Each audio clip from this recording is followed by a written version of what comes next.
안녕하십니까. 이승만의 종교를 넘어 이승만 TV 이승만입니다. 미국의 존경받는 교육자이며 사회운동가 파커 파머의 역적 일과 창조의 영성을 오래전에 읽었고 또 최근에도 다시 한번 읽으면서 책장에 넣기 전 꼭 적어놓고 싶은 대목이 있었습니다. 예수의 오병이어 이야기에 대한 그의 해석이었습니다.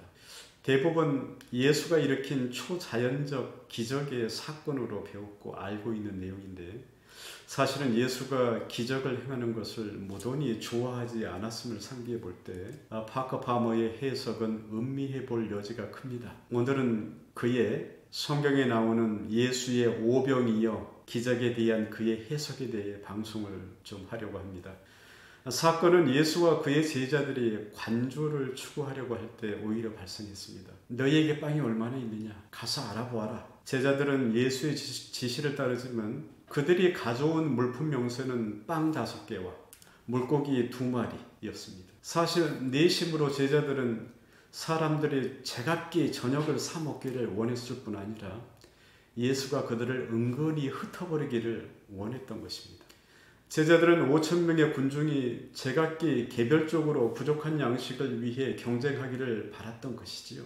그러나 예수는 망설이지 않고 군중을 이 소그룹으로 풀밭에 앉게 합니다. 100명씩 혹은 50명씩.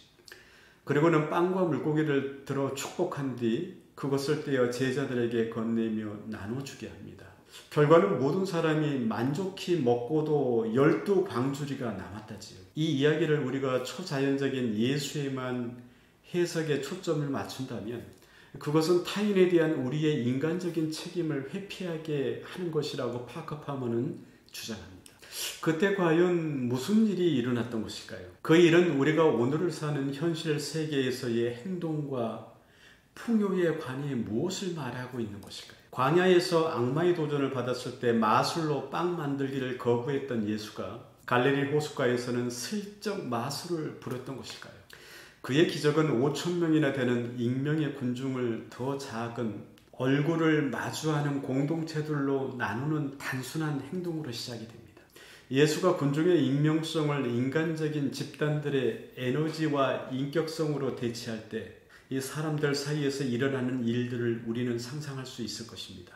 그것은 여러 차원에서 그리고 여러 방식으로 고립되어 있던 개인들이 상호작용을 주고받는 유기적인 공동체로 변모하는 것이지요. 예수가 제자들에게 너희가 그들에게 먹을 것을 주어라 말한 것은 예수는 제자들이 군중에게 줄 선물, 즉 비축된 식량이나 상업적 거래에 의존하지 않는 그런 선물이 그들에게 있다는 것을 깨닫게 하려고 예쓰는 듯합니다. 성경은 빨간 빵과 물고기가 예수의 손을 떠나는 순간에 마술처럼 이렇게 증식되었다고 말하지 않습니다. 대신 예수와 제자들이 자기네 손에 있는 적은 양식을 감사하고 그것을 먹고 싶은 사람에게 제공하는 행위를 솔선수범했을 것으로 보입니다. 예수와 제자들의 행동을 보며 소그룹으로 모여있던 사람들도 서로 나눌 수 있다는 양식이 자기 손에 있음을 알게 되었을 것입니다.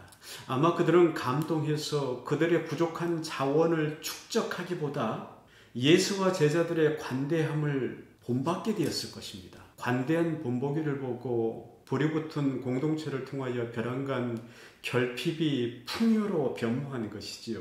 그것은 마술로 일어난 일이 아니라 사람들의 살아있는 만남을 통해 발생한 사태이지요.